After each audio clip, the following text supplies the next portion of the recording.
The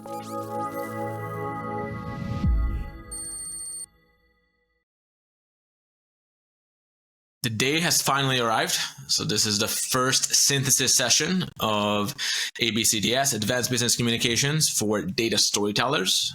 So far, it's been a fascinating journey. We explored the psychological and intellectual, sometimes philosophical underpinnings of effective business communication for data science and analytics practitioners and in a corporate setting. And now we are going to move into a section which will be just as exciting, just as informative, probably even more applicable. And we are going to map these concepts onto real life scenarios. We will chop this up into multiple bits. So don't be alarmed if suddenly in the middle of the conversation we change clothes. That was actually because we might record this over multiple iterations. And we're going to look at 3 different dimensions and streams, if you will. So we will talk about subordinate communication, superordinate communication, and asynchronous communication.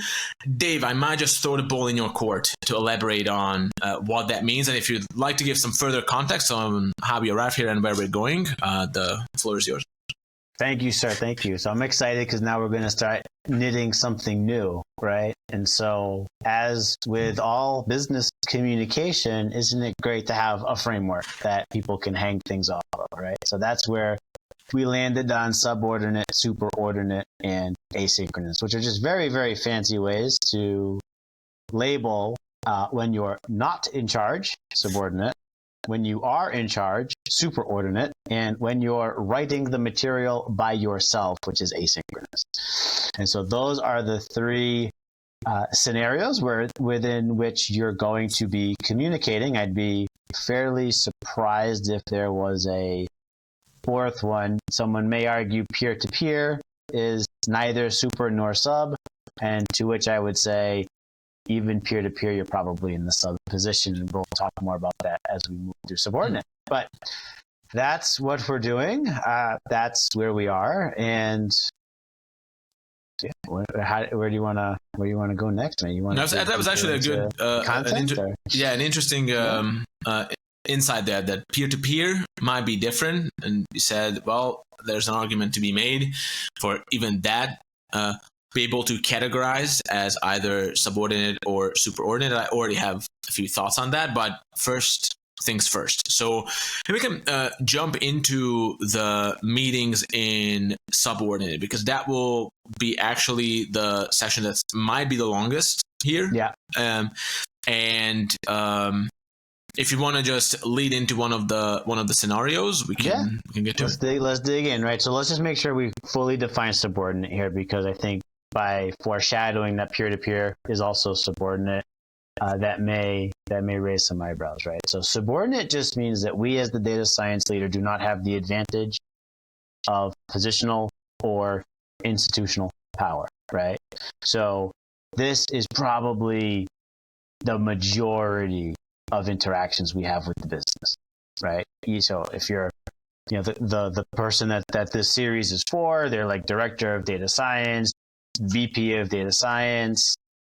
Those people are often trying to present, pitch, influence, director of marketing, director of product, VP of sales, VP of HR, whatever their flavor is. And oftentimes we are, to quote Claff, the thing that can be ignored without consequence. And that's really where the subordinate name comes from, okay?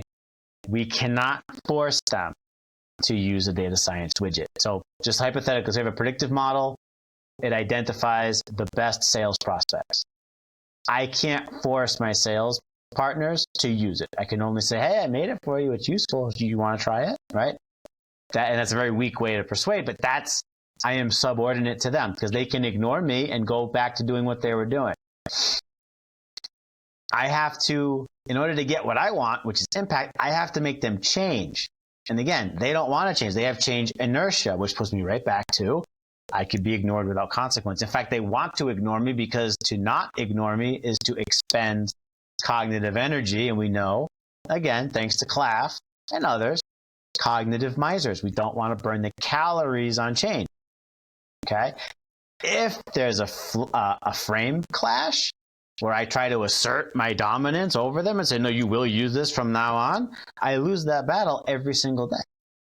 Because I don't have any leverage. It's nothing. It's pure influence, pure Cialdini, right?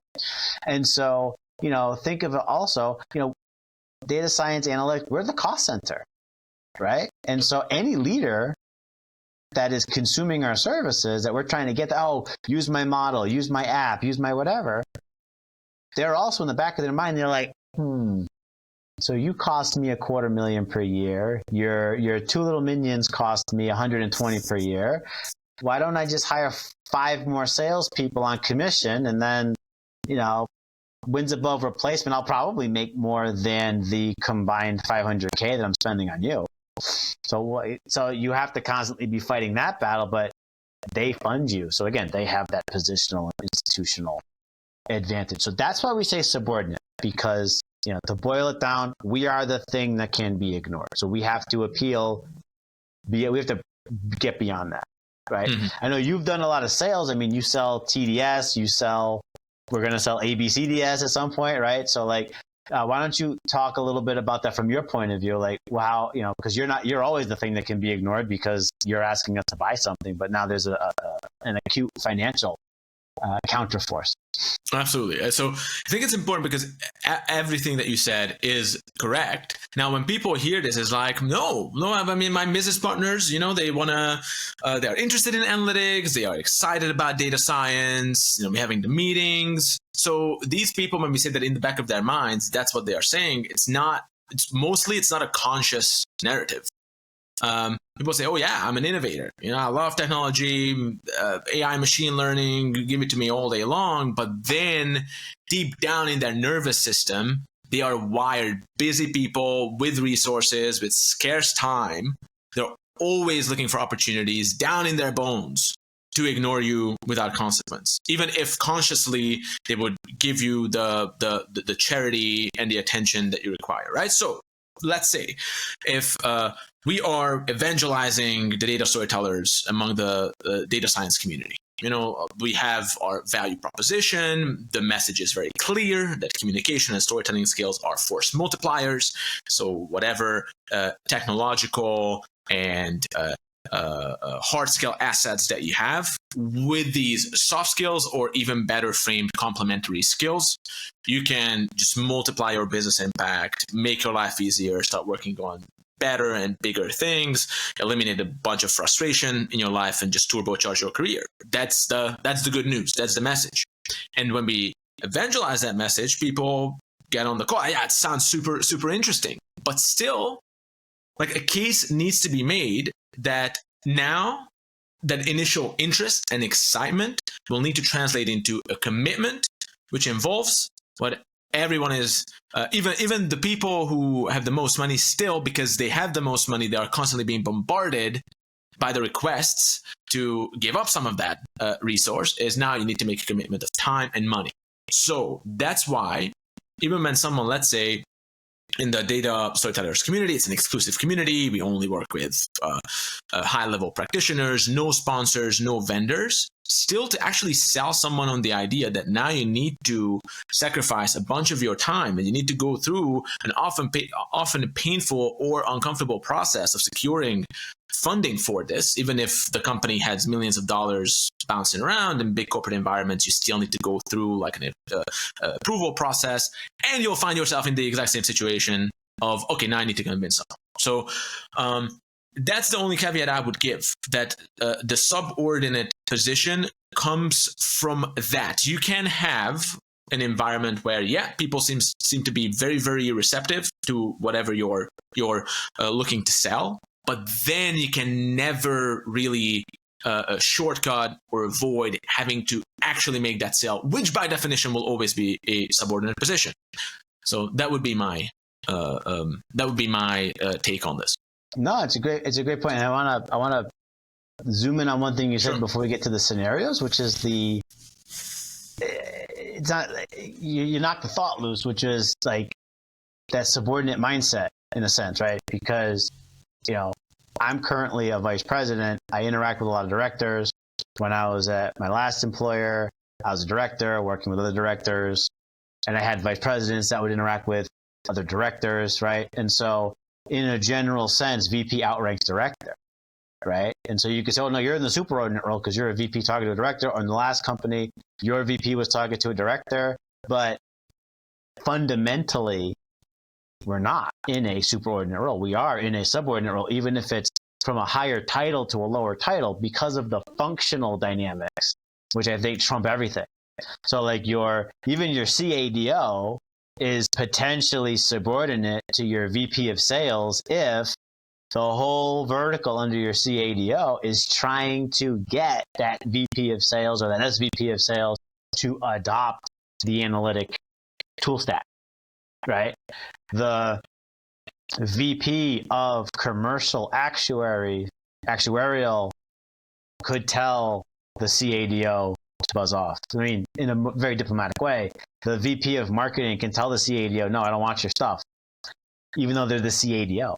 And it happens at all the different permutations. It's just fundamentally analytics is an optional thing. Now, we make companies run better. Otherwise we wouldn't be in this profession if we didn't believe in it. But oh, well, I'm a VP or I'm a director. I'm just going to steamroll anybody who's below me in the corporate pecking order. Like, well, they're not. They're actually, depending on where they are team-wise, they're above you in the corporate pecking order, because if there was a massive budget cut, you're out the door before they are. Like, they're not going to lay off the sales organization. They're going to lay off the data science organization. So in a way, even your chiefest data science person is probably subordinate to your middling salesperson, as long as they're producing. So that's why so many of these interactions need to be lensed through the subordinate lens. Even if you outrank them with title, even if you outrank them with years of experience, even if you've got better credentials than they do, because at the end of the day, we are the thing that can be ignored. That's such a good point, and I'm glad that we're actually spending some time on this track, because it makes me think. So with this subordinate position, I'm just going to spend a minute on some business strategy here. Maybe a bunch of the listeners at some point will start their own companies, which I always encourage people to do. It's a wonderful, challenging, rewarding endeavor. So something that you're always shooting for, and you and I spoke about this, I know that it's not always something that's easy or feasible to achieve in a corporate environment, is to become oversubscribed. Now, this is important to mention because I will make a point about this in terms of how even when you're oversubscribed, you find yourself in subordinate positions on a one-on-one communication scenario level. So in business, where you always want to be is that your supply is lower than the demand. So that is a very, very basic commercial dynamics, right? If you have higher supply than demand, then you're kind of forced to do the dog and pony show to kind of have all this stuff that people need to buy, and so there's not enough demand. Right. So you're Excess sweating. Inventory. Yeah. Exactly. And by the way, this works also with services. So even if you offer services, we have no inventory, but we do have metaphorical. Yeah. Yes, exactly. Yeah. So when we deliver a service, whatever that is, there are resources going into that. Personnel, intellectual property, the tech architecture that enables that, and all that. So where you want to be is always that, okay, the demand is higher. So we actually, in a bunch of the podcasts, and actually we have some courses on that coming out as well. How can you push yourself to be as much as possible in that position when you are oversubscribed? It just helps you to then get most out of those one-on-one interactions. So even if I'm oversubscribed and my calendar is full of people who are lining up to hear, and they're willing to, hey, I'm ready for this, I want to hear it, I really want this to be the best thing so I can make that commitment. In that window of opportunity, still that state of mind right now, which is again deep in that nervous system of I don't have time and I don't have money, it will be difficult, that this will need to be flipped. This will need to be flipped into, no, I'm ready to make the commitment, I'm going to take action on that. And within that window, you are subordinate in the sense that, no, someone needs to make the sell. Someone will sell someone on something. So yeah, it's just that level that even when you're oversubscribed as a company where you always should be, your sales actions, your sales endeavors will take place on a subordinate dynamic. And I agree. Yeah, and I think that's the mindset that it's a helpful mindset. And we'll talk a little bit more about that. There's one particular scenario where I think you want to force yourself into that, even though these other scenarios, you are just in it as a default. But let's talk about some scenarios, because that's really what we're here for, right? So these are very, very common data science leader, but your subordinate scenarios. So the first one is launching a new capability. Probably the most exciting and the most fun thing you can do as a data science leader is to have a new thing and you get to launch it. Okay. Speaking from my own very biased point of view, I still believe that the app or the product is the highest expression of data science.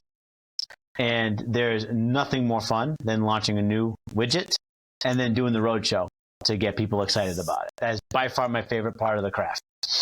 So why are we subordinate here? We got the cool, shiny widget. We're going to be oversubscribed, like you just said. Well, because the second they're like, wow, that's amazing, that wears off fast, man. And then it's, now you got to get them to change. Okay, it's one thing for me to launch a widget. I just launched one at the time of recording. We launched it into Salesforce. It's a new way to rate sales opportunities so that people can go to the highest rated opportunities, right? Simple sales analytics 101, bread and butter use case. But they have to then scan. So they have to change the way they operate. They have to, even if it's a small change, but they have to change. Now there's a new filter, a new indicator on every sales opportunity that essentially tells them how likely they are to win it.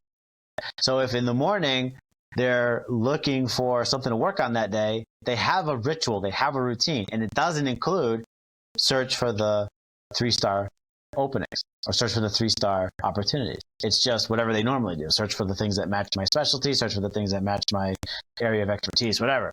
So that, even small as it may be, that's a change in inertia. So I'm the thing that can be ignored because, hey, most people are hitting their quotas. So I'm trying to get them from good to great.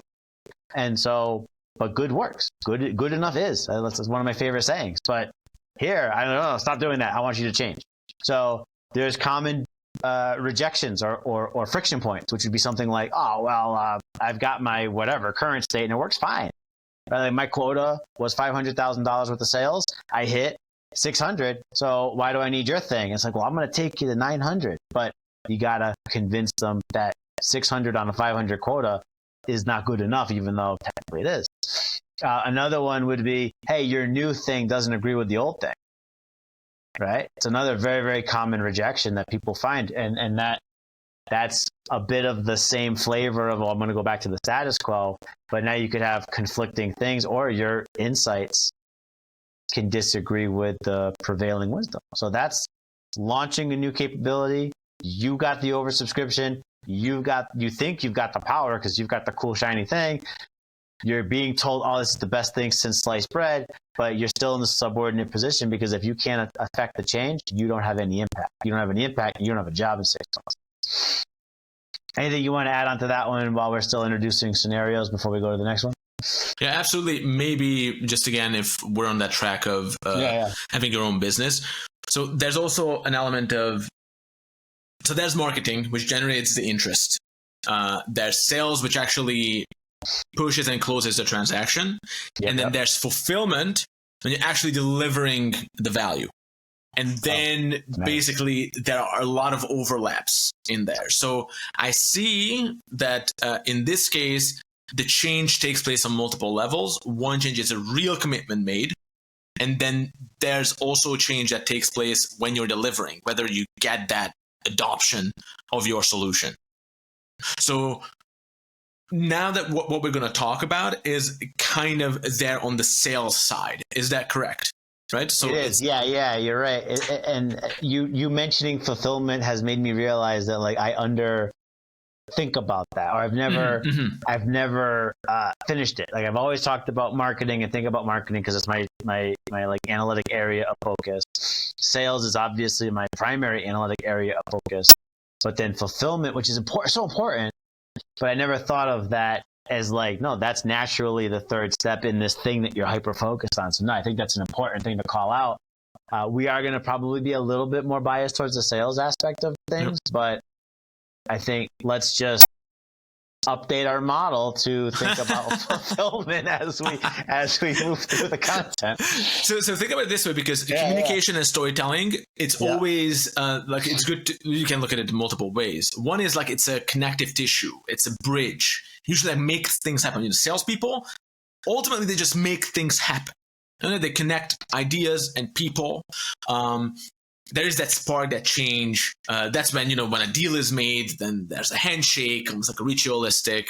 Okay, now we're moving into a different stage of the relationship. So when you start your own business, if and whenever that happens, it always starts with, hey, can I actually build and offer something that delivers value? So that's actually the fulfillment. You start from fulfillment. In the idea of, okay, if someone comes through my whole funnel, will I be able to deliver amazing value in that? Will I be able to delight that person? And will I be able to strengthen and deepen that relationship? That's step one. Then step two is actually step one, which is marketing of, can I generate interest around this? Can I pull people into that narrative so that they are excited about it, intrigued by it, willing to sacrifice something little, a meeting? Can I actually do that? That's great. Once you have that, then comes as step three, step two, which is the connective tissue between one and two, which is sales. Okay, can I connect that? Can I turn and translate and transform that interest, that intrigue into an ongoing relationship, and I will get the opportunity to delight that person and succeed in the fulfillment side of things, right? So right now, I also want to just bring attention to how important sales is. Sales is not something, everyone thinks about sales and you see the dollar signs and the, shifty salesperson, either on Wall Street or selling a used car. That's a distraction. That's not what sales is. And that's exactly what we're going to talk about, of how can you succeed in achieving that. Yes. And, I don't want to take us too far down a tangent here, but like start with fulfillment, then go to step 1/2, which is marketing. And then, right, that just right now in real time, another model update, right? We're just updating so many models. So I'm like a huge fan of like user-centric design. Like that is by far my favorite way to approach problem solving. It's like, okay, who is my user? What is their use case? What is their pain point? And then like painstakingly incorporate user feedback. Like what's unclear, why, like how can I short the click path? How can I make the best user experience possible? So that's just like how I create my widgets. But I've had almost like a mental firewall between that and the sales component. And it's like, no, dude, it's the same thing. In fact, the sales gets them into the thing. So you're helping me connect some of my neurons, because it's like two things I very much believe in: user-centric design and good sales. But I've never quite pulled it together. And then you're like, you said the F word, the good one, fulfillment. And I'm like, oh, wait a minute, like. Now it's kind of coming together for me. So, and just a note on that too, that sales, just again widen the horizons here and get out of the ready used car salesperson in the 70s vision of sales, is that sales takes place all the time. But let's look at the differences between, again, we're going to move on to the scenarios. It's like we're shaking the box a lot. It's good practice, but so you engage in sales interactions. Even when you don't realize, it's usually more like a more intimate one-on-one type of situation, but it can take place digitally. It can take place person to person. It can take place over a Zoom call. It can take place between you and a landing page. Okay, so marketing will gets your attention. There's a lot of noise going on, the news, your personal issues, your worries at work, but something gets your attention, gets you to click. You go to a landing page, you start filling out a form, you interact with, let's say, a personal quiz, something that just gets you engaged. And then you probably had that before. Let's say you are having that interaction even on Amazon when you're looking for a shoe. Maybe you saw the image and you clicked. That's like the marketing piece. It has the branding on it. It has the colors. It has maybe the name is intriguing. Like there was a skull graphic, and I just clicked. Yeah, exactly. Exactly. The amalgamation of that is precisely, that's the marketing. Now, when you go to the shoe page, And now there's a narrative there's a story that's being told to you. And it's back and forth too. So every story kind of appeals to works with the individual. It works with your dreams and desires, with your personal circumstances. That sell, whether someone is on the phone with you or you are actually at the shoe store and someone is actually doing a great job of asking you the right questions of how do you want to use the shoe, or is just, again, a beautifully designed page, which I guarantee that someone who's really good at sales made that page. If it translates into a transaction, when you can actually go now to the track and run in that shoe and and enjoy the beautiful engineering, that's the fulfillment part, right? There's a sales interaction that took place and you had no idea, because maybe you just thought, I was just browsing. No, you engaged in that interaction. And what we're going to look at now is, okay, how does that look like? Mostly in corporate environments, you won't get the opportunity to build a landing page, nor would that be the best option for you. It will usually be a one-on-one interaction, or you're in a meeting speaking to a group of people, a small group of people. So that's why we're going to focus on that kind of sales. But when we talk about sales, just know that the picture is way bigger than you would initially assume. Yeah. And sales is inherently consultative. Like, good sales is inherently consultative, which is why, and vice versa, good consulting feels a little bit like sales, because you're ultimately advising them to take an action. So, correct.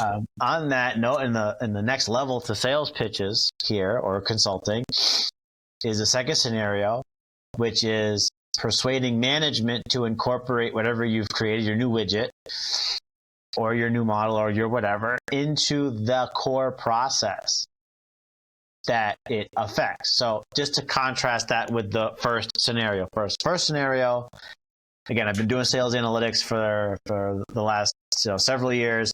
I launch a new app, I launch a new model, I launch a whatever. There's some fanfare. I'm generally aiming it horizontally. It's like, hey, all you sales directors, I've got a new widget, and you guys are gonna love this. You got to get your teams on this. They can take it or leave it. However, the second scenario, I'm going to the head of sales, and I'm saying, like, hey, you guys have a system, you have a process, you have a pursuit model, and it goes like this: step 1, step 2, step 3, step 4. I want you to sanction my widget sandwiched in between step 2 and step 3. And if you do that, you're going to get more sales. That's the appeal to management, because then management can say, okay, guys, here is the new process. And then once you're in the process, now you're stuck forever, which is where you want to be. Now you're indispensable, as one of my former leaders used to say. So, and what does that look like? What's the difference? So another example is, we look at how many sales opportunities we bid on. Okay, so if we say to the field, like, hey, I launched this new thing, it lets you see the great opportunities, you should go bid on them, and we're going to measure your utilization of this model by what percentage you bid on. They, some will take it, some will leave it. If I go to the management, and management says, okay, 90% of good opportunities will have one or more bids. That's a completely different dynamic, because now there's a KPI that people will be held to account for. Now, there might be reasons why someone hits 70% that are perfectly reasonable, perfectly legitimate. That's fine. But when management says, hey, you sales director, you are failing at your job if you don't hit 90% bids on this special cohort, now I'm in the process. And it's that much more inertia. We'll talk about the tactics and stuff that you need to do to work on that, but that's what it looks like. So one is you could take it or leave it. The other is I got your boss to tell you that you have to take it. So that's two very different audiences, two very different scenarios, but they're closely related. And you're going to hear things like, oh, I've been doing this for 20 years. This process is 20 years old. I was here when they founded the process. We don't need to change it. Or, and this one's more pernicious, I need to look inside your black box before I will tell anybody to adhere to your black box. Okay, so that's the management one. Very, very closely related, but different tactics, different objectives. And this one is inherently subordinate, because chances are you're trying to get an SVP or an EVP to adopt something, and you're not in that. It's not a peer-to-peer discussion. Even if like corporate teams aside, title to title, you're in the back foot, you're the subordinate role. I know that like we talked a little bit about sales and the launch thing, but like anything specific you want to talk about, like getting management to adopt you as opposed to getting peers to adopt you? Yeah, so actually at this stage, I don't see like a fundamental. I know that it's a different dynamic in terms of the playbook itself. Yeah. But I think like psychologically, I also see like the spine of this, like the center axis, evolving in it. I don't have any particular thoughts on that. Cool. Then let's move on to the third scenario, and this is the one that's I think the hardest. So if my favorite is launch, my least favorite is staking an impact claim. And so this is where especially mature organizations, your analytics organization has to be able to say, because of what we did, the company made more money or had reduced costs or some other measure of value. Okay. So this is potentially the single hardest thing that data leaders will do. Okay. Because if you launch a new capability, there's always going to be adopters. Unless you launch it and like you totally like botch it, there's people will generally hit a bell curve. You're going to have like your whatever it takes. I want to win. I love like technophiles. They just happen to be in a non-data science role. They're going to grab it and try it out. You're going to have your second movers, which are basically going to wait for the first movers to confirm. And then you're going to have your, Luddites that just want to whatever, right? I remember when last company, there were like 13 different directors of different markets. They fit the bell curve almost perfectly. There were like 3 that couldn't possibly get enough data science, and there were 3 that were basically like, bro, it's a handshake game. Sales analytics is fake news. It's like, okay, that's fine. That's fine. Then you get to the management process. That could be tougher, but like generally speaking, these guys want to move the needle. And so if you pitch it correctly, you can get through them. But staking an impact claim, now all of a sudden the incentives get very, very difficult to overcome, right? And so what does it look like? Hey, my team built X, Y, and Z. Because X, Y, and Z exists, we sold this. This is the incremental impact. If we weren't there, you wouldn't have sold this. For example, this is in my background. There's other ones too, but that's the one I focus on because that's my area. So what happens? Why is this so difficult? Well, first of all, again, you could be ignored. Second, there's an incentive to ignore you.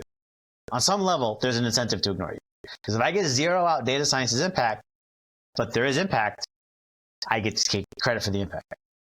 Or at the very least, I can, if my goal is a short-term one instead of a long-term one, financially, I might be able to justify like, oh, let's shed a couple of data scientists, free up some costs, that goes to the bottom line. You might have lowered the company's 3-year ceiling, but a 3-year projection is worth less than the paper it's written on. So who knows?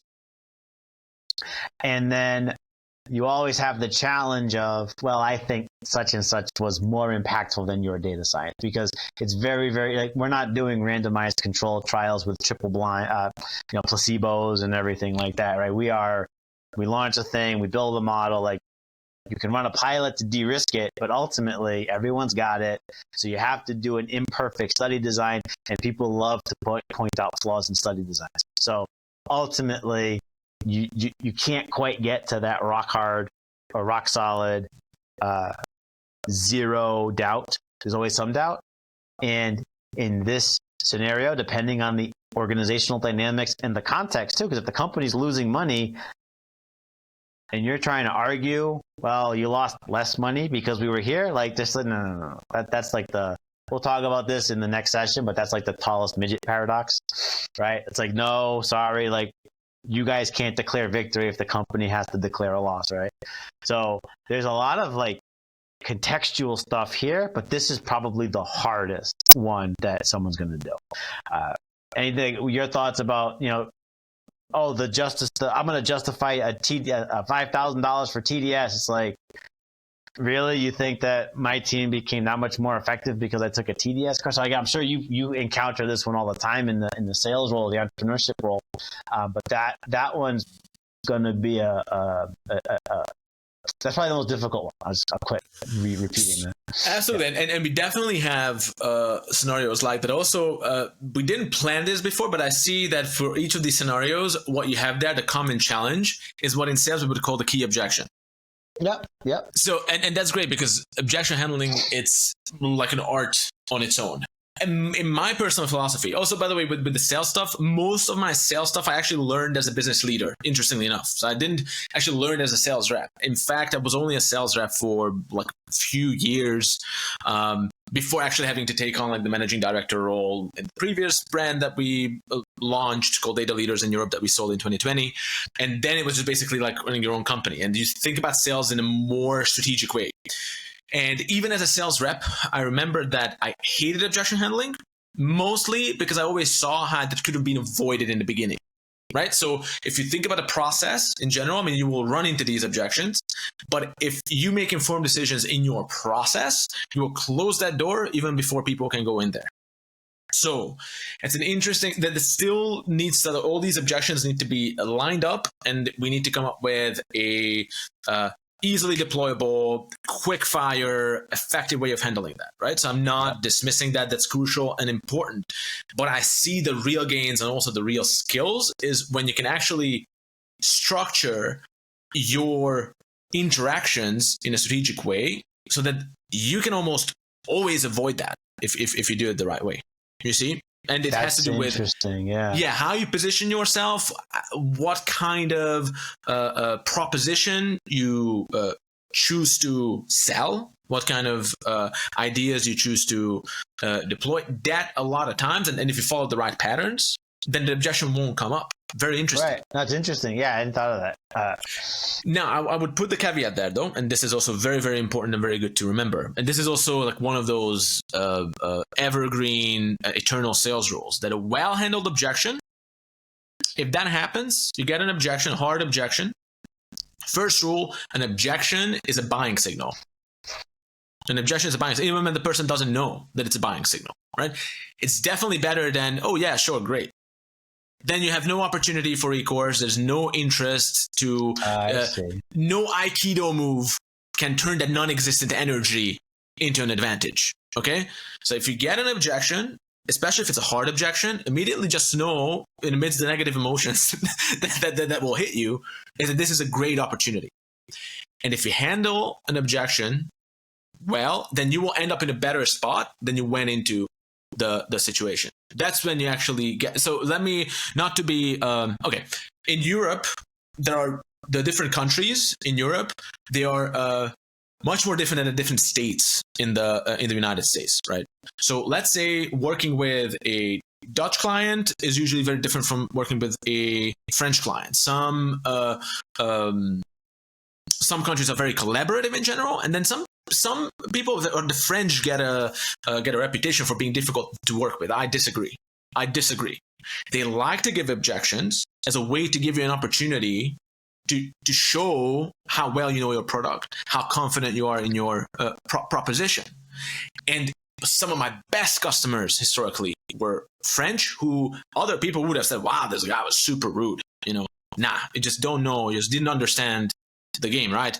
And this is just to support the point that we're going to actually come up with these responses to these objections, and these will always be opportunities for you to strengthen the relationship. That's my only comment on that. I'm pretty sure I want to say Voss has something about that in the never split the difference. I cannot, it's not coalescing to a coherent, yes, it's this principle, but the way that you're describing that the objection is the energy that lets you further deepen rapport, or it's almost like those barbed hook things where the more you struggle, the deeper it goes. But it's kind of, I want to say there's something like that in Voss. I definitely think there's something in Jordan Belfort's Way of the Wolf sales system where he uses the objections to build momentum on his straight line. But I like the point, and just reframing the rejection is okay. They got to be interested because they're working through it. They're trying to reconcile their interest with their heart and their heart are currently having a battle right now. Absolutely. I like that. So the last scenario before we dig into sort of tactics and building our playbook, which was sort of the sine qua non of this entire series, is the discovery session, right? And this is the one that I teased earlier. You want to force yourself into a subordinate mindset because it allows you to make better discoveries because you're going to ask better questions. So discovery is essentially the mother of design, figuring out what you're going to work on, right? Oftentimes, an executive will just come into your office or come by your desk. Hey, who's our best customer? And you're just like, oh, okay, they must mean by most sales total. But really, they meant most frequent transaction or something like that. So even just those micro moments where you're like, hey, what did you mean by best? Let's define best together. But that discovery idea, then you can go proactive with it too. Like, hey, I currently work in a recruiting industry, right? And so, hey, you're a recruiter. Tell me what it's like. Tell me where, you think you're wasting the most time, or tell me what your biggest challenge is, or, what do you look for when you're recruiting? Like what constitutes a good candidate to you, and all these different things. Cause like they have all this great knowledge knocking between their ears, and we don't have any of that. I like to tell people, I know a lot about data science. I don't know anything about what you do, right? I think we've that's even come up during other sessions, right? Like the small T truth versus big T truth. It's kind of like even like this conversation, like you have real entrepreneurial experience. I have none, right? And so I've got great technical experience, and I've got great internal executive experience, which I have none. I never worked at a big company. And so, we're trying to what do you struggle with as an entrepreneur? Like, yeah, I could bring my data science toolkit to help you screen for prospects. But at the end of the day, like maybe it's not about finding prospects. Maybe it's about, I can't close, or my renewal rate sucks or whatever. But like, if I don't talk to you and we don't work through that together in a discovery session, I'm never solving the right problem. And if I'm not solving the right problem, I can't stake an impact claim that matters. If I can't stake an impact claim, I'm back on the street in 6 to 12 months. And so even if okay, I'm here as the VP of analytics, I'm talking to the director of sales, I got to pretend I'm the entry-level analyst. And I got to adopt that mindset. I got to ask all kinds of questions. I got to learn. And this is where Voss comes in with using calibrated questions. But being able to learn, let me adopt that subordinate position. Even if I think I'm smarter than you are, let me pretend I'm not. Let me convince myself that I'm not. One, I'll ask more questions, which helps. But two, they might even say things they're not supposed to. Or they'll tell more than they should, right? Like, you have no idea how many times I'm doing a discovery session and someone's like, they'll say something and they're like, oh, I probably shouldn't have let that one out. Right? And it's like, well, I'm not going to go break confidence because then no one's ever going to talk to me again. But man. Seal of the confessional. Yes, exactly. It's kind of like lawyer-client privilege, right? But man, how much richer can my analysis be because I got this deep insider knowledge? You're not going to get that if you're like, I'm the 170 IQ data scientist ready to enlighten you stupid peasants. It's like, no. If you come with that kind of a frame, you're just you're going to get the superficial stuff. If you come with hey man, I have a couple of talents, but they're irrelevant. You're the one, you're the expert. Man, that subordinate frame will get you so much information. And so that's why I have it in here as a subordinate scenario. And it's spot on. And those words when during the discovery session, you hear things like, ooh, between you and me. Yes, yeah. That's a good signal.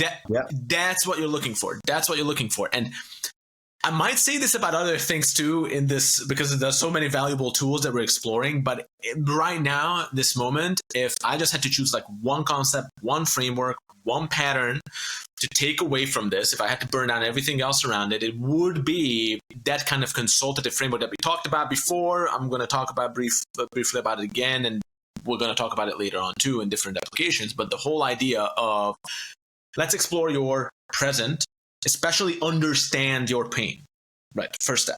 Second, okay, what is your vision of success? Where do you actually want to go? Let's figure out where you're actually aiming, and then identify the challenge in between. So moving from the present to the prize, in between what is the C.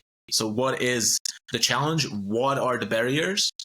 And then once that's done, then present an insight, which is educational, and then a solution, which is basically whatever you have to offer mapped onto their present, future, and the challenge in between. Now, it's very interesting that as we go along in this, I get additional insights about why this works so well. So, of course, in the first part of it, there's a lot of hot cognition going on too. It's very engaging because people like to talk about themselves. They like to get things off their chest. They are hardwired to answer questions as well, right? So this is how you can pull someone into that stage where they will start actually learning about themselves. That's very important. A good discovery session teaches your counterpart something that they didn't know before. It's enlightening in and on its own. Once you explore present, future, and challenge, you offer an insight that further reinforces the learning framework that you're learning. This person will start updating their model. Wow, very interesting. I just learned something about myself. Just learned something about how I could solve this problem. And then I learned something about a field, a discipline, a solution that I'm not a master of, but thank God I have this professional right in front of me who is the steward of that, promise. And you can take this framework into all of these interactions. Let me offer you another insight. Our educational model on the fulfillment side. What we do essentially in our upgraded latest model of the masterclasses, whether it's online or face-to-face, is exactly that. First stage is to create an environment around you when you can learn exactly where you are. Deep benchmarking against others, get that clarity and confidence about what your pain is, what your issues are. Second, the art of the possible. Where should you aim? Establish that true north. And then identify the barriers, and then just focusing on the 80-20, fill in those gaps, whether it's a skill gap, whether you need the right strategy, do that. And this is where people learn the most. And that's also what gives them the best customer experience because it's so enjoyable to learn. So again, just the McCraney element cannot be understated here. Right. But you got McCraney and you've got Claff. Right. Yeah, exactly. And it segues perfectly into this flash roll and then this metaphor from Brazilian Jiu-Jitsu of playing guard. Right. So we're talking about you're in this discovery mode. You're asking questions. McCraney tells us so few people have time to reflect. That discovery session is space to reflect. So that's where you're like, oh, between you and me, or hey, this is what I would do if I was the benevolent autocrat, right? And then you said offer an insight. That's your flash roll, right? Because it's actually, I had this happen today. Someone came to me and they're like, I disagree with the model. And I'm like, let me pull you aside. I'm about to razzle dazzle you with a bunch of stuff, but that allows that brief flash roll. What I'm doing, I'm still going to adopt that subordinate mindset, but it closes the power distance without reversing it, right? Because that's not threatening. Reversing the power distance, or reversing the power position rather, would potentially threaten someone because then it can feel like, Mr. 160 IQ is making me feel like some sort of child or golden retriever. When all you're doing is you've narrowed the distance. Hey, listen, there's lots of contexts where my skill set's going to let something cool happen. We're not there, but be aware, oh man, I'm a highly competent person. I'm just not an expert in what you're an expert in. And so it's you're in that subordinate position. They're in that superordinate position. You do a little bit of a flash roll, and they're you're eye to eye for a second, but then you kind of give it right back because again, you want them to see you as harmless. You want them to see you as something that they can kind of pour their thoughts and their feelings into. And in a way, that's in Brazilian Jiu-Jitsu, right? Playing from the bottom is the hallmark of that style, right? There's lots of grappling arts, judo, sambo, sumo, whatever. But no other art really puts the work into being able to win off the bottom the way BJJ does. And so that's what that kind of flash roll is, right? So it's the bigger, stronger guy is raining blows down on the small, was it Hoist Gracie back in UFC 1, and all of a sudden Hoist has got his neck or his arm or his foot or something, right? And it's he won off his back. That's weird. I thought he was losing. That's kind of what you're doing. And how can you do that? What does it actually look like? Let's get playbooky, right? Yep. Tactics. We need to make it actionable. We've talked about some cool stuff. Here's the first part where it gets actionable. Okay. You're prepping ahead of time. This kind of feeds into the asynchronous stuff, but pack your appendix. It's appendixware. People hate that. But if there's one thing I've learned over the years, if somebody asks you a question and you can flip to the appendix, that's your dramatic reversal from the bottom, right? You're in the subordinate position. You're trying to affect change. You're like, oh man, it looks like sales are down. I'd like to ask a question to show how intelligent I am. Is that consistent across markets? Because markets are uneven. Bam, you go to page 74 of the appendix. This is my analysis of it by market, and you can see that this is a consistent trend across all geographies and whatever. You're like, hey man, I am the competent professional. Now, back to the subordinate position. That's the flash roll. So it's not necessarily like, oh, here's my ability to articulate the neural net or the random forest with some sort of very esoteric mathematical thing. You start drawing symbols on the board. No, pack an appendix. That's just prep. But that's a like, whoa. Okay, we're dealing with someone who knows their shit. Or have a killer metaphor ready. It's another one. Mixed bag because some metaphors don't land. But one of my favorites, and we'll talk a little bit about this with the appealing to leadership. Oh, I can't trust a model if it's a black box. It's like, well, do you drive to work with a car without understanding the intricacies of internal combustion? Well, yeah. It's like, hey, you know how to drive, but you don't know how to put a car together. Same idea. You know how to sell. This is your combustion engine to help you get there faster. It might land, it might not land, but if you know, like, oh, there's something that's gonna land, or if you just get really good at these on the fly, that's how you express mastery. Yes, and that's a flash roll. Because you can make it approachable. So you went to school, you got your doctorate, whatever. And then you're like, well, kind of like, think of, I like to use like stocking the pantry and then making a cake. And they're like, oh, I make cakes all the time. Of course you do. So that's what we're doing here. Oh, I saved you a trip to the grocery store. Imagine if you didn't have to go to the grocery store every time you wanted to cook. Oh my God, that's amazing. Simple, approachable metaphors, close the gap, right? Put you right there, eye to eye, and you go right back to your subordinate position. But those are flash rolls. And those are things you can prepare in advance. Pack your appendix, prep your metaphors, and boom, 2 tactics, write them down that you can use when you're looking to play from that subordinate role, but still be able to, like, oh, by the way, it's real. We're playing for keeps. Like, we're here. I'm with you. Back to the subordinate role, but periodically, just don't forget, like, I am highly competent. Right? So anyway, just talking about flash roll for a second as a tactic, like, what are some that you like to use? I love this. So first of all, the pack your appendix. I would also add to pack your appendix and keep your powder dry. I'll just put in the metaphor there too, because nice. You see, because with the appendix, the problem is, and you can tell me if that's true or not, from my interactions over now 10 years of working with data analytics practitioners in big companies, is that a lot of the data science practitioners, when you come with the 170 IQ frame and you assert that, you're almost like leading with the appendix, and you do it the wrong way too, because you talk about the convoluted concepts. It comes from the instinct to demonstrate that you're a pro, that you are a competent professional. You're just doing it the wrong way. Not it's like getting into a bar fight, and most people do exactly the wrong thing. They will start to like lean back and throw haymakers. That's what your instinct does. What you need to do is exactly the opposite. You need to lean forward, bring your arms up, and that's like good practice that you can actually land successful blows and get out the scene. And usually, as with these metaphors and analogies, it will break down, so I will leave it behind. But with the appendix too, is just having that ready will give you confidence when an objection comes, which again, we talked about this. When the objection comes, it might seem like someone is trying to get rid of you, dismiss you. Might be the case, but not in the way that you think. It's often a test to make sure that, let me see if this guy knows what he's talking about. This person would never say this in their minds consciously, but that's where it will come from.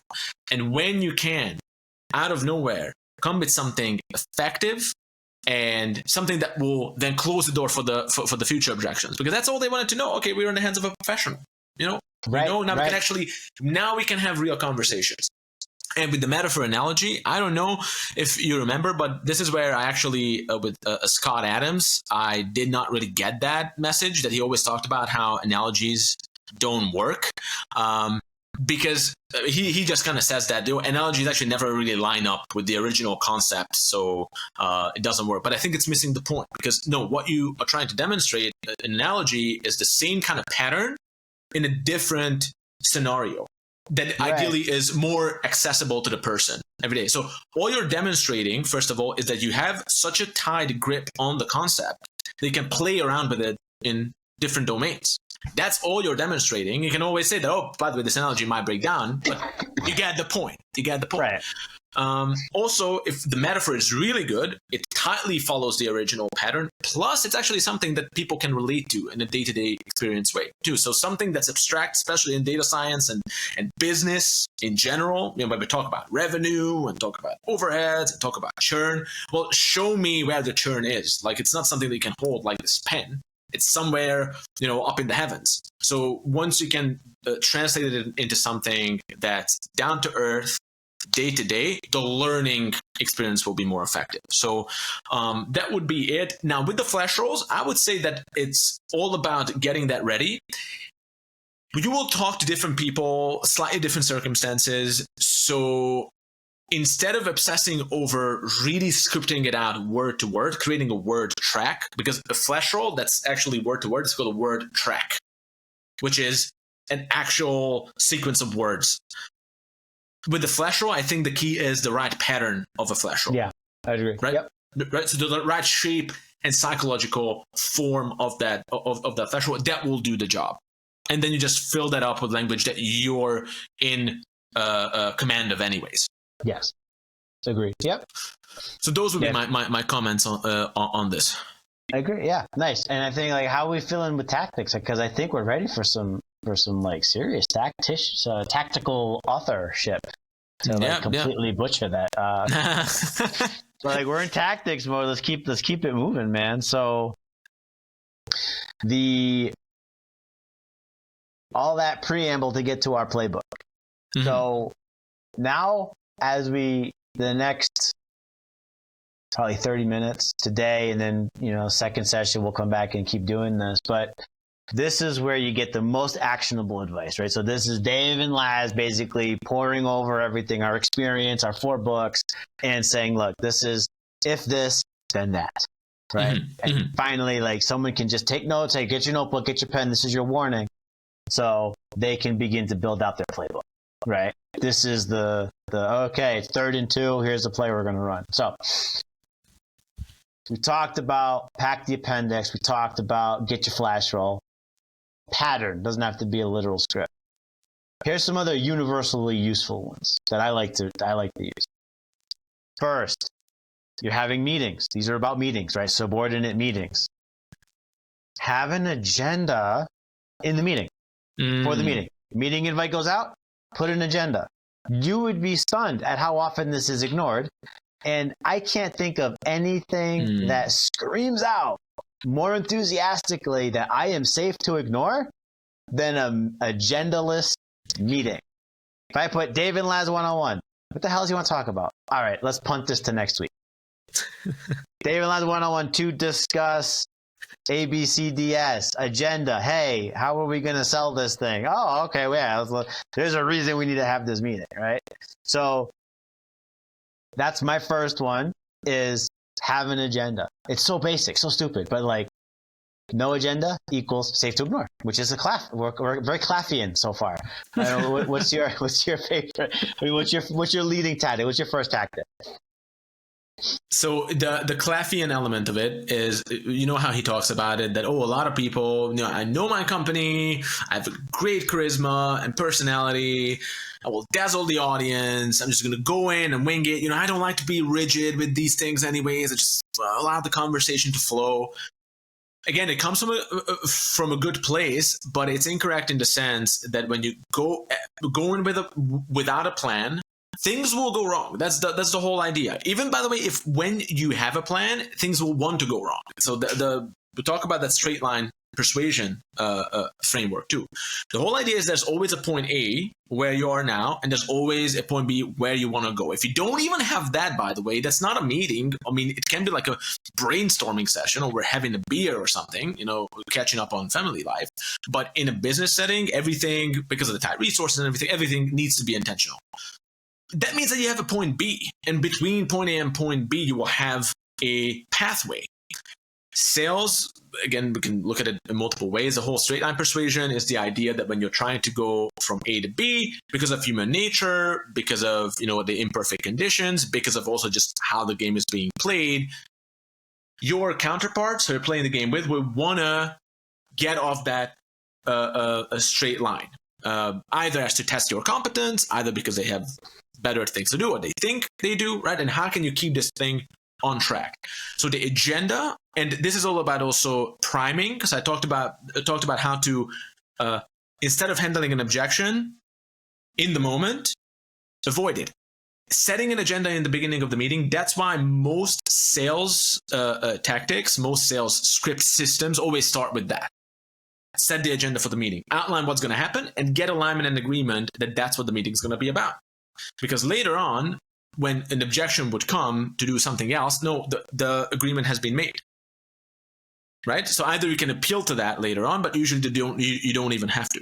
So having an agenda will allow you, first of all, to keep things on track. Plus, every narrative, as we talked about before, you remember when we talked about the whole idea of the way of the world? And, okay, same idea. That's an agenda. Yeah. You have an agenda for the story, right? You have an agenda for the story. And when you have an agenda for the meeting too, make sure it follows the right pattern. So if it's, by the way, a discovery meeting, or we just talked about hey, this is what we have 30 minutes together. Maybe we'll be able to, finish in 25. I just want to kind of understand where you are right now. Like, what are the actual pain points that you're facing? Then for me to be able to even tell you what we can build a bunch of cool stuff, right? But for me to understand what is worth discussing, it would be interesting to find out about your vision of success, where you actually want to aim. We can then quickly identify some key barriers and pain points, and I can offer some insights about how we could potentially solve that. That's an agenda for the meeting, and it follows exactly that pattern that we talked about, that now you can just go through. And that also happens to be the kind of narrative structure that makes it easy for people to absorb information as well. So those are my notes, and that's why CLAF makes it very clear in the beginning of the book that if you have the idea of just winging it in the meeting, close the book and never return, right? Because this is all about making sure that you can structure and engineer things to begin with.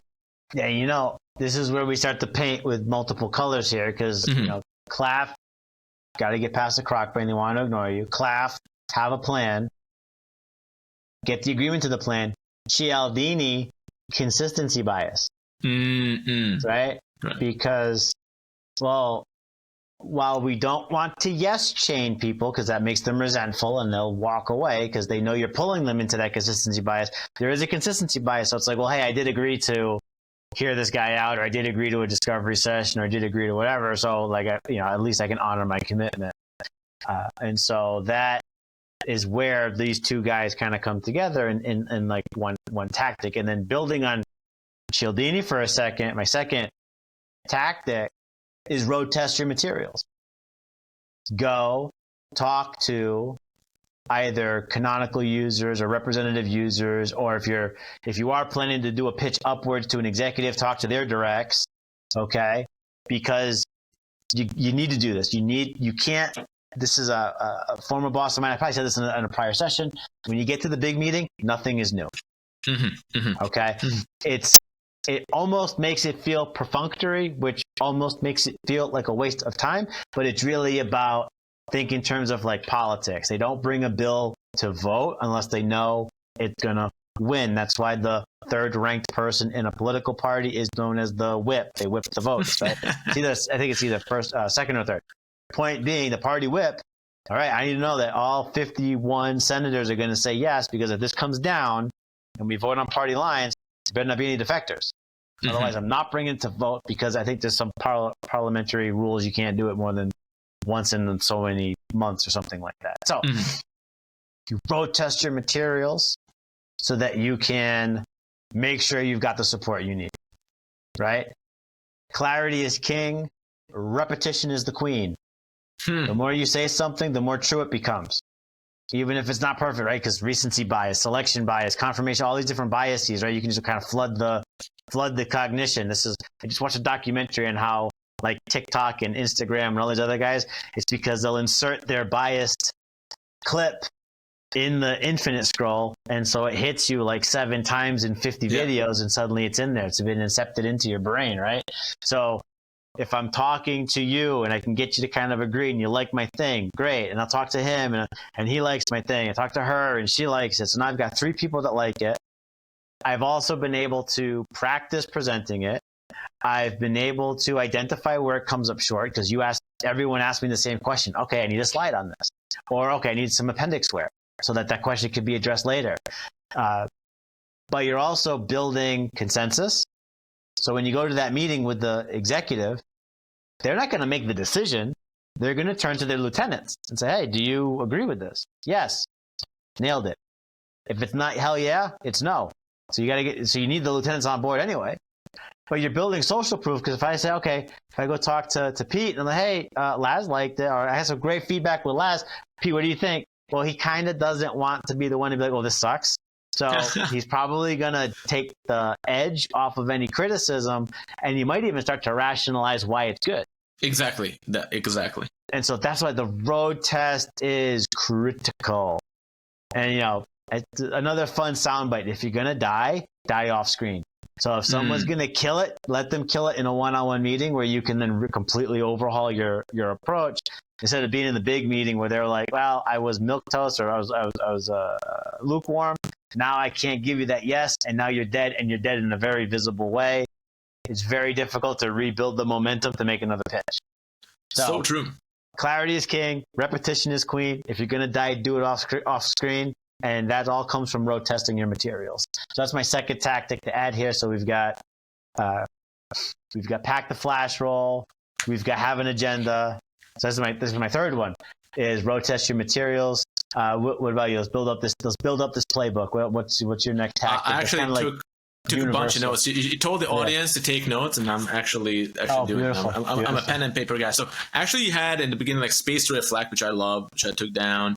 Have a non-threatening posture, pack your appendix, and metaphors, analogies.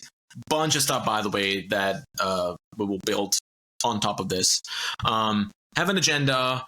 Road test your materials. So with that road test your materials, would you say that road testing your materials, the die off screen, is that part of that? Yeah. Okay, and also clarity is king and repetition is queen. Would you say? Okay. Like, so, road test your material is the behavior. That is the action that you want to take. Why? Well, first, it can find where you're weak. Find your questions. 2, you start building consensus and social proof. Again, Cialdini, right? 3rd, if you're going to die, do it off screen. Okay, don't do it in the big meeting. Oh, all the SVPs are there with their chests puffed out, and everyone's like, "Oh, this is a very important meeting," right? No, like if your bill's gonna die, you want it to die in committee, or you want to die at the coffee, over coffee with the person that controls things, the Speaker of the House.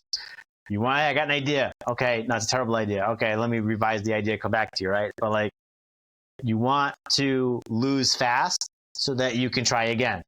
But if you lose in the big meeting, you are starting over. You're like, you lose 6 months instead of 6 days. You know what I mean? So that's why road testing your content is so important, because there can be nothing new in the big meeting. That all comes together under road test. That's the tactic. So interesting to me because I actually never learned this stuff. A bunch of the things that we're talking about, of course, I read in books, but certain behaviors that emerge unconsciously from that.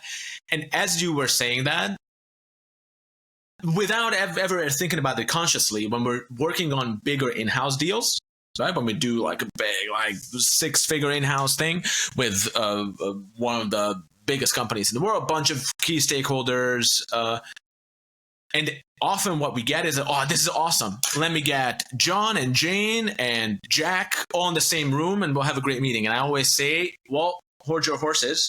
How about I speak to John and Jane and Jack? I would love to find out about their perspective. I would love to understand where they're coming from. And that's why I actually test the concepts. And this is also where I tease out objections, hidden concerns, and all that, because in the big meeting, rarely do people bring it up. And when they do bring it up, you're not there either to handle it. So very interesting that in terms of, okay, I understand that these guys really could really use our help. We are trying to make that deal happen. One of the key tools that I've also been using unconsciously is to have these conversations separately, road test that material. And then when it comes to showdown, it's almost like now going to the showing together. We're wearing tux and it's going to be fun. It's more like a celebration at that point, right? Okay. Yeah, exactly. To make a metaphor, sports metaphor, right? Mm-hmm. There's a lot of sports where the outcome is decided before anybody shows up at the competition, like powerlifting or track and field, right? Where all your training, and let's say I'm going to use powerlifting because I somewhat understand it, and you're good for an 1,100-pound squat. Like you've done it in training, you can bring that to the meet, and there's probably one person on the planet that can do it, and they're not there. So unless somebody gets a sensu bean or something, that like no one's touching you, but that's because all your prep. So like when I did a powerlifting meet, like before any of us got there, I was staring at, let's say, 7th place at best, because my training totals were consistently in this range and your training totals are consistently in this range.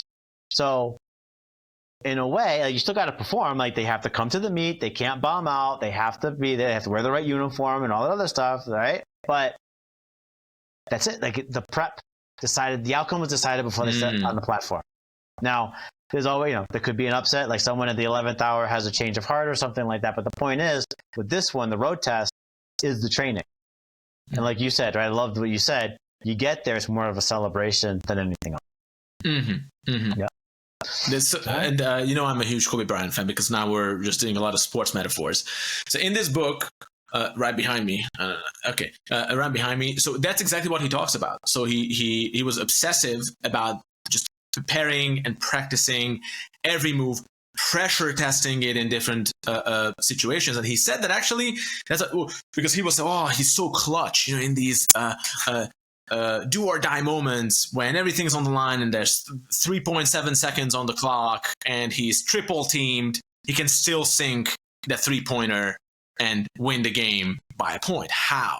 And he said that a lot of people, he said about himself, a lot of people think that I was just such strong psychology or some magic. And he said, I was actually very boring in terms of, I just practiced those same exact scenarios a million different times in a million different settings. So when it came to the game, it was just kind of executing it. He said it was just another shot of the 20,000 I've taken before. And he said that was actually the difference. That was the clutch factor. He kind of demystified the clutch factor. And that was it. And that's actually kind of works, because when you think about you being like a great deal maker and your narratives are just landing powerfully, people kind of lean in, buy in, things are happening around you.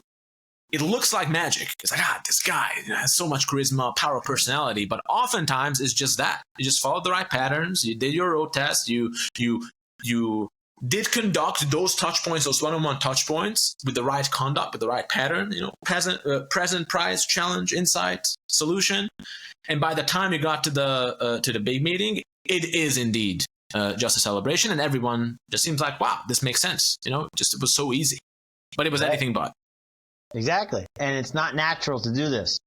Like you said, the natural proclivity is, all right, great, I'm going to get 10 people on a conference room and we're just going to bang it out. And it's like, that's like the absolute best way to blow up in your face. Yeah. Right. Yeah. And so let's talk about that. So those are universally useful. I can't think of any scenario where you're not going to want to do that kind of stuff. Now let's zoom into launching a new capability, because there's tactics that you want to deploy here that are a little bit more sort of like idiosyncratic, right? We're building our playbook. So now's a scenario. Here's a detailed playbook. So you have the agenda, you have your metaphor, you have your flash roll, you road tested your materials. Now let's zoom into launching. So the goal here is to wow and amaze, get them excited, and you live and die by their adoption. So you want them to walk away ready to adopt, ready to change, get over that inertia. That's your goal. Your goal is to have them walk away, but I'm going to log on to Salesforce and use that tomorrow. That's the goal. Biggest challenge, change inertia. I've been selling for 10 years, I've been selling for 5 years, I've been selling for 6 months, whatever. I have a process. I can do it without thinking, which means it's deep in the operating system. Dude, you are like in the croc brain. You're at the brain stem because they don't have to think about this. They open up Salesforce, they go to their search bar, they open up their sales opportunity, and they work the sales opportunity. They don't even look at the top right where your new shiny insight is. They don't use it. It's not part of their mechanisms, right? That's part of why, by the way, fun fact, that's why coffee addiction is so difficult to break, because it's a ritual for people. Oh, yeah. So like you're trying to change the ritual, right? So what to do, right? Well, first, clarity is king, repetition is the queen. So I said, oh, wait, you said that last time. Yeah, here's how you update that for launching. You want to make it very, very easy for them to bump into you, your message, your widget. The launch event is just a piece. A lot of people think the event is the end. The event is the beginning, okay? You want to, before the event, know before you go. We call it, right? It rhymes. It's a thing. Like, do it, right? Take advantage of that, right? Not just the agenda. Know before you go. Send the pre-read, send a teaser packet, something. Again, internal launching. Okay. Then after you launch, they go home. They're going to forget 80% of what you said before they get home. Right? Because typically there's a lot of stuff going on that day. So you need post-launch support. Okay. Tactics. Have office hours. Okay. Probably the majority, if not everybody, went to college. So we all know what office hours are. Professors like, hey, I'm available Thursday from 4 to 6. Come bring your questions. Hey, guess what? Do the same thing. Invite people to office hours. 2 reasons why this is so great. 1, they come and talk to you. Wonderful. That's what you want. But even if they don't, they're going to get a pop-up on the calendar. New Salesforce predictive model office hours. Oh, yeah, they got that predictive model thing. Yeah, okay. I should go look at that. Okay. And how long do you run them? Months. Seriously, months, not just like 1 or 2 days after launch. You want to have like a weekly or a fortnightly stand-up session come, okay? And then that's post-launch. Another post-launch newsletter or something. I was doing this at my last company. I would go into the app. I would find something interesting inside my app. I would write a whole newsletter about this thing by myself, and I would try to be as funny as I can. Try to be entertaining. And then the back half of every newsletter was a tutorial how to use the app. So there was no excuse. Oh, I don't know how to use your app. No, you have seen this tutorial 9 times in the last 6 months. Okay? But I would have insights like, hey, there are 38 high-value prospects in the Massachusetts market. Want to know how I found them? Here's how you can find them. Oh, wow. Bring it to your market, right? But think about all that effort, right? Every single month I was doing a newsletter. That newsletter probably took me an hour to write because I would edit it and all of the annotations and everything. But I had to do that. And I would do that in perpetuity, right? Post-launch support. Why? Because repetition is the queen, right? The more you repeat, the more you don't fall out of their brain. Okay? That's the first tactic. Second tactic, at the launch event, when you're launching the thing, you're telling the story. Use the Laszlo narrative structure, way of the world, why it sucks. Here's the recipe for salvation. I'm already getting it wrong. I need to go back and study my lab. But the point is, like, there's an appeal to pain. You're turning up the pain. Hey, this is a major headwind. I'm riding in knight in shining armor to fix it. Okay? Tell the story because you have a user. You have a use case. You're thinking fulfillment, right? The model has already updated. So this is how you can help them get more yield on their time, sell more members, exceed their quota, get a bigger bonus, stop talking to dead ends, and so on and so on and so on. Okay, pause it too. Yeah. Let you get in there. I got a few more, but like these are launch tactics. So repetition, and tell that killer story. Get that killer narrative, which you've road tested, but now you're really drumming it up because you want those users to walk away like, I can't live without this thing. What about you? When you're launching something new, what are you leaning into? So I think this is probably one of those sections that is verbatim translatable to just launching a business and launching a product. Almost verbatim. When you're in an internal environment, there are slight differences, but it's the same idea. Yeah. So a few things to put out there, just to also confirm what you said. You can look at, there are many marketing gurus talking about this, is that when you're trying to sell something, you need to create a relationship. A relationship in the olden days could only be built by one-on-one, but now we have digital platforms. Everyone lives in the digital world. And the relationships are built by both frequency and the sheer number of touch points that you had with someone. They actually tested this psychologically, that what makes like a relationship, what makes someone consider a relation with someone a relationship. And the single most important factor was the number of interactions that they've had. That's what the most important thing is. Did they say what the number was before you crossed the threshold? Why I'm not saying it is because this is something I'm going to be checked on. And you know what? I can say that it's somewhere around like seven meaningful. I know the 7 went from marketing to sales is usually 7 impressions. I wasn't sure if it was also here. That's why I don't want to lead the witness, but okay. So maybe it's 7 interactions. Okay. Or maybe it's just, 7 is one of those magical numbers that just, but something like that, when people can research that. The exact number is not even that important in the grand scheme of, it's the frequency and the number of interactions. Mm-hmm. So if that's your goal, to establish a relationship with someone, it's a very simple game of how can you get those touch points, and how can you get those touch points to be as meaningful as possible. Meaningful touch point will be when people feel like they've learned something. Yep. Now, it doesn't mean that you need to always teach them something, but it's a good North Star of each of these touch points should be ideally educational. Whether it's a discovery call, it should be something where the person learns something. And if I put out a newsletter, it's great if they learn something.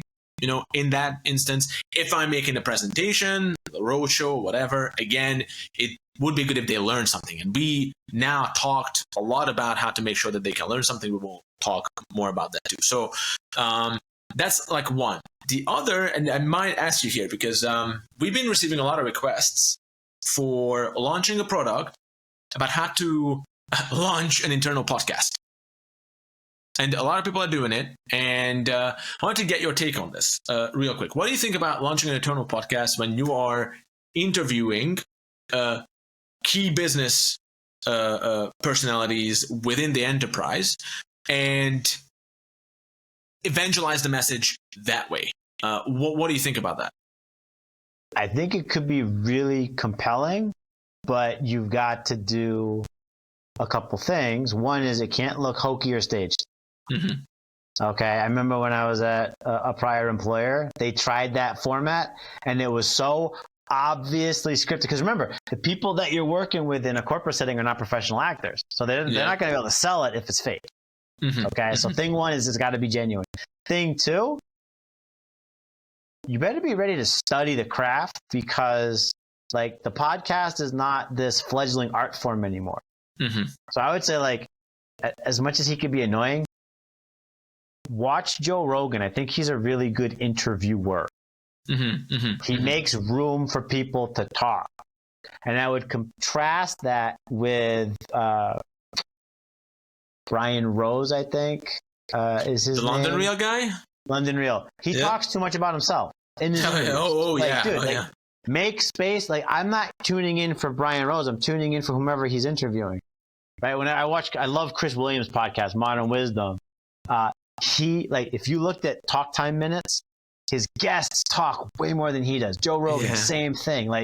That's the art, is open-ended, calibrated, Vossian questions, and then shut the hell up and let them talk. So those would be my 2 points. But I think it could be, if you do it well, there's a level of authenticity and a level of affinity you're not going to get in a lot of other forms. So I love the idea, but immediately it's don't step on the rake, man. You've got to make sure you don't step on the rake with this, because you can't anymore. The bar is too high. And you're right. So a few years ago, I have a podcast, and it didn't even need to be good. Just it was a novel thing, it was a cool thing, and I've seen this. It did really turn into a craft because the best practices really emerged. Yes. From it, and it's a bar fight type of situation that on your own you will do exactly the wrong things. Exactly the wrong things. And also, I mean, you've been on the show even before we kind of had that relationship that we have now. Obviously, you were not someone who went to script anything, but sometimes we do get that when we talk with guests and they would like to script it, right? And I know where it comes from, but it will be a terrible episode if it's actually scripted. And that's just one of those things that podcasting. But I wanted to get your take. It's so interesting you mentioned the Brian Rose example, because he has a really good interview with Oren Klaff.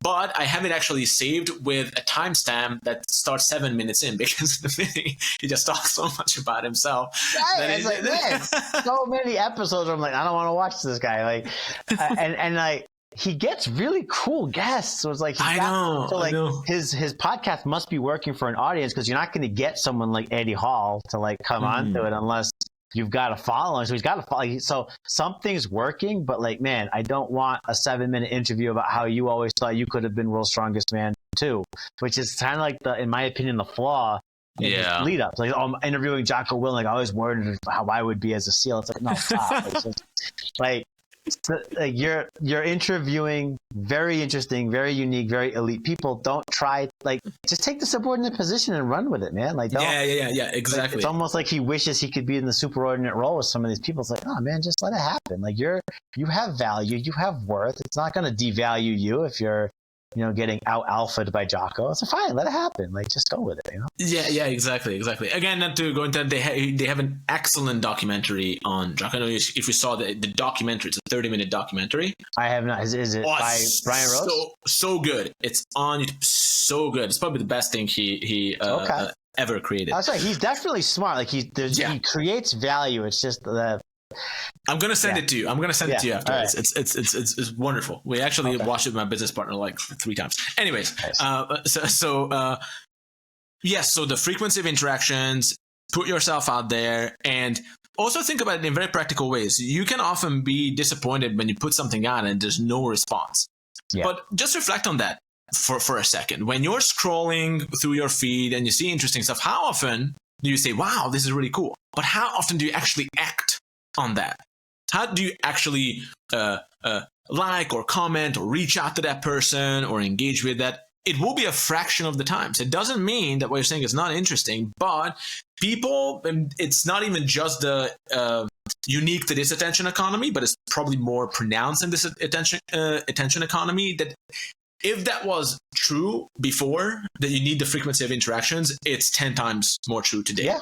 100%. And that's it's just the name of the game. Just because the sheer amount of messages for you to stand out, it needs to be there. Now, also, don't forget, though, that the quality of those interactions will also need to be high, because of the same attention economy circumstances, people will just draw you out. Like, if you don't mix in the right ingredients in your touch points the right way, again, which we've been talking about, especially with the educational edge there. Yeah, and I think that's, just to build on that, because I think that makes, as a content creator, to try and promote my book, like, it's a balancing act, because you want the interaction to create value, but you also want it to have wide appeal, which by definition is like, white belt level content, right? Now, someone who has there's no knowledge of an area, something fairly basic maybe it's profound to them, but then anybody who's intermediate is like, yeah, okay, whatever, buddy. Like, nice framework. Who cares, right?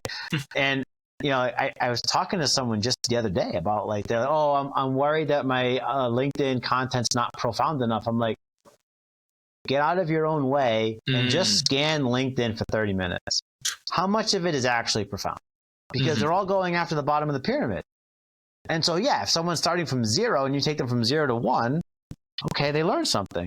But if someone's at 5 and you're pushing at 1, they're going to, all right, whatever. And that's not even thinking about the stuff where it's like, on the way to work, I saw a dog and it's a metaphor for life or something like that weird stuff that goes viral. I'm talking about just like, it's like inbound marketing. Like, I'm an expert. Here's how I'm going to show you this like level 1 theory. And it's like, okay, but like, that's not me. Now, there's probably a market for that, but like, how do you strike the balance between something that's elite and profound, might be like a level 7, with the fact that that means only about 30% of people can appreciate it, versus level 1, where, okay, 90% of people can at least roll with it, but most people could have gotten there on their own, or most people are already there. So that's a really tough balance, because it's repetition. You're going for repetition, you're going for profundity, but you're going for reach. And it's like pick two, you know? But it's just like, it's just kind of an aside, but it's just kind of an interesting thing that we're talking about creating content and stuff. I mean, like this is like probably level 5, 6, 7, something like that. Like, you have to be somewhat intermediate to get there. But we also know we're going niche. We're not trying to be the thing for everyone. So like, it's kind of a deliberate place to go niche. But, you know, if we were doing like a general masterclass on communications, like, we'd have to go like, don't stutter, don't say like really, really basic stuff. It's like, yeah, we know that. Tell me the juicy stuff. Exactly. That's why I always advise that. Also, if you want to enjoy your work, getting into these niches that are close to your heart, where you have a good command of the domain as well, is a recipe for success in general. Yeah. And sir, we said in the beginning that, we'll definitely need 2 episodes. Well, right now we clocked in for the 90 minutes, and I think we'll need to cut this short. So I don't believe that we'll need altogether 2 episodes. That probably will be way more than that, even for a subordinate. But this was a great conversation, and I can't wait to continue. I think this is one of those that we just need to snip while it's still hot. All right, well, fantastic. As always a pleasure. Always a pleasure, sir. And take care. And until next time.